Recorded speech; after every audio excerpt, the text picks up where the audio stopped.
यहाँ ये बाईं तरफ फिशर प्रोजेक्शन है। फिशर प्रोजेक्शन मॉलिक्यूल्स की नुमाइंदगी का एक और तरीका है। फिशर साहब ने इसको तब बनाया जब वो कार्बोहाइड्रेट्स के साथ काम कर रहे थे और इनको इसकी वजह से केमिस्ट्री के लिए नोबेल प्राइज भी मिला। दरमियान में जहां एक से ज्यादा लाइंस आपस में मिलती हैं वो नुक्ता इंटरसेक्शन कहलाता है। यहाँ जहां इंटरसेक्शन है यहाँ पर हमारे पास कार्बन है और ये कार्बन कायरलिटी सेंटर है। 4 मुख्तलिफ ग्रुप्स इस कार्बन से जुड़े हुए हैं जिनमें से एक हाइड्रोजन है, एक OH है, एक एल्डिहाइड है और एक CH2OH है। लिहाजा ये हमारी कार्बन है, ये हमारा कायरलिटी सेंटर है। हॉरिजॉन्टल लाइन का मतलब है बॉन्ड पेज से बाहर आ रहा है, तो ये वाली लाइन वो वाला बॉन्ड जाहिर कर रही है जो पेज से बाहर आ रहा है। लिहाजा हम इसको वेज यानी कि एक ऐसा निशान जो ये जाहिर करता है कि कोई बॉन्ड या ग्रुप पेपर या स्क्रीन के प्लेन के लिहाज से बाहर सामने की तरफ आ रहा है। लिहाजा ये हमारी कार्बन है, ये हमारा कायरलिटी सेंटर है।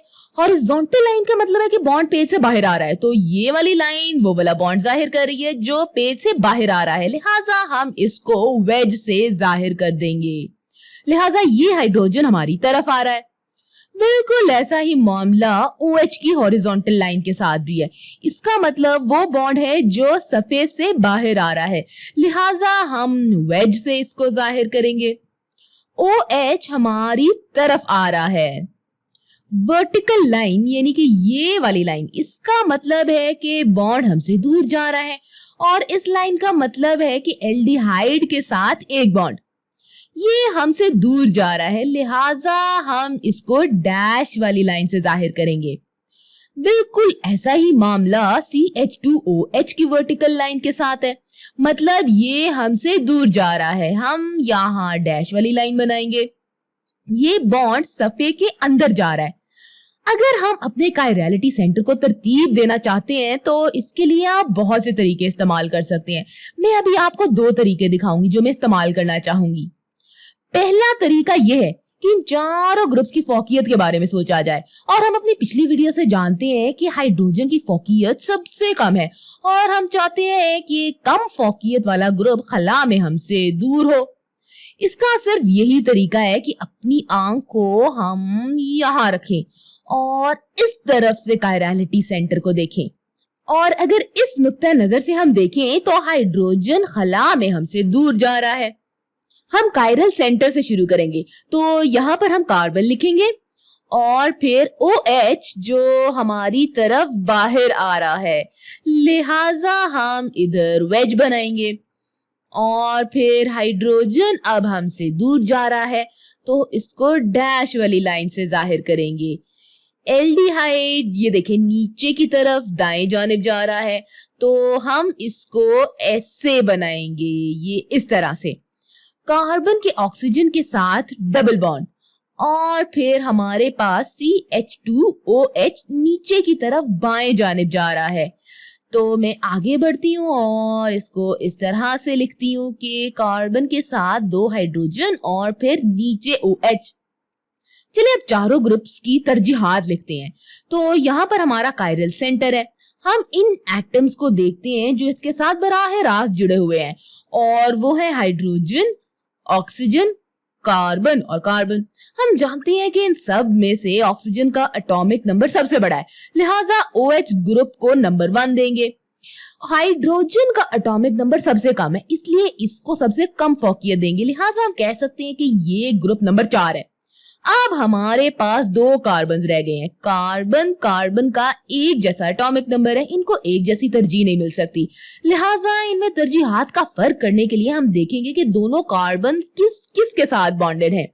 बाएं तरफ वाली कार्बन ऑक्सीजन और हाइड्रोजन के साथ बराहे रास्त बॉन्ड बना रही है, लिहाजा हम यहाँ पर ऑक्सीजन हाइड्रोजन हाइड्रोजन लिख देते हैं, एटॉमिक नंबर ज्यादा से कम की सिमत के मुताबिक। दाएं जानब वाली कार्बन का ऑक्सीजन के साथ डबल बॉन्ड है। हम पिछली वीडियोस में देख चुके हैं कि इसको कैसे करना है। हम इसको ऐसे लेंगे कि जैसे कार्बन 2 मुख्तलिफ ऑक्सीजन के साथ जुड़ी हुई है। हालांकि ऐसा नहीं है, कार्बन ने एक ही ऑक्सीजन के साथ ये इस तरह से डबल बॉन्ड बनाया हुआ है, लेकिन ये तरजीहात देने में हमारी मदद करता है।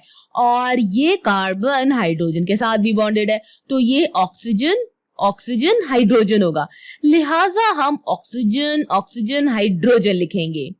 आगे हम तफरीक के पहले नुक्ते का मुआवजा करते हैं, यानी फर्स्ट पॉइंट ऑफ डिफरेंस को देखते हैं।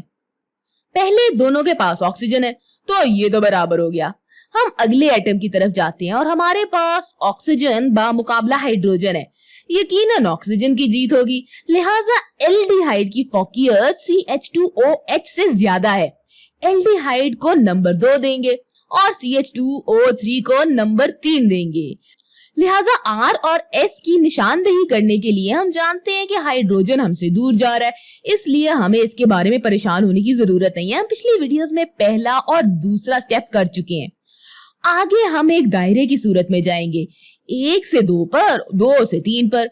तो हम 1 से 2, 2 से 3 पर जा रहे हैं। हम इस तरह से जाएंगे और ये क्लॉकवाइज है, और हम जानते हैं कि क्लॉकवाइज या दाएं जानिब जाने को R कहते हैं, लिहाजा हमारा कायरलिटी सेंटर पर कॉन्फ़िगरेशन R है। अच्छा, तो ये तो हो गया पहला तरीका। मेरे ख्याल से जो दूसरा तरीका है ना, वो ज्यादा आसान है, और वो ये तरीका है जो मैं आमतौर पर इस्तेमाल करती हूँ। हम पहले से जानते हैं कि OH ग्रुप को सबसे ज्यादा फोकियत हासिल है, तो ये नंबर 1 होगा।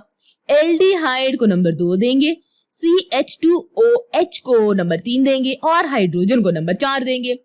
लिहाजा जो ट्रिक या जो चाल मैंने आपको पहली वीडियो में दिखाई थी ना, उसको जहन में करें।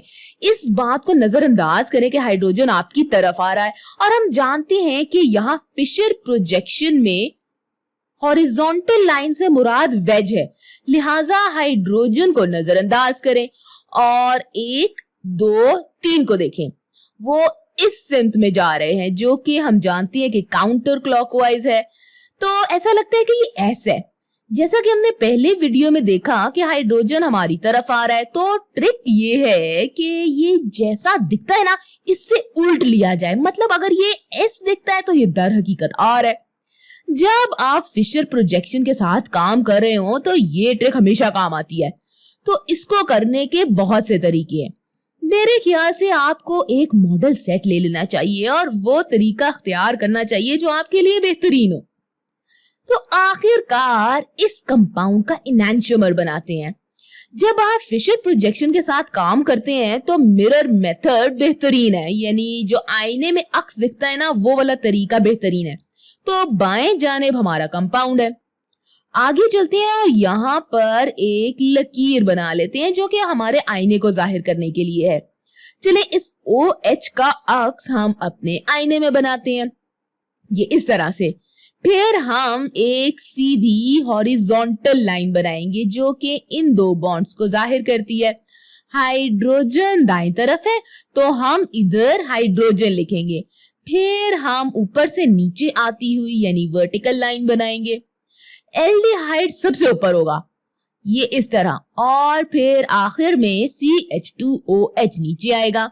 यहाँ पर कायरलिटी सेंटर होगा। हमारे पास और कायरलिटी सेंटर्स नहीं है। जब आप एल्डिहाइड और CH2OH को आईने में रिफ्लेक्ट करेंगे, यानी उनका अक्स देखेंगे, तो आपको एल्डिहाइड और CH2OH के बारे में परेशान होने की जरूरत नहीं है। अगर OH दाएं तरफ है तो इनैंशियोमर में बाएं तरफ होगा। तो आपका मकसद हर कायरलिटी सेंटर पर कॉन्फ़िगरेशन को उल्ट कर देना है।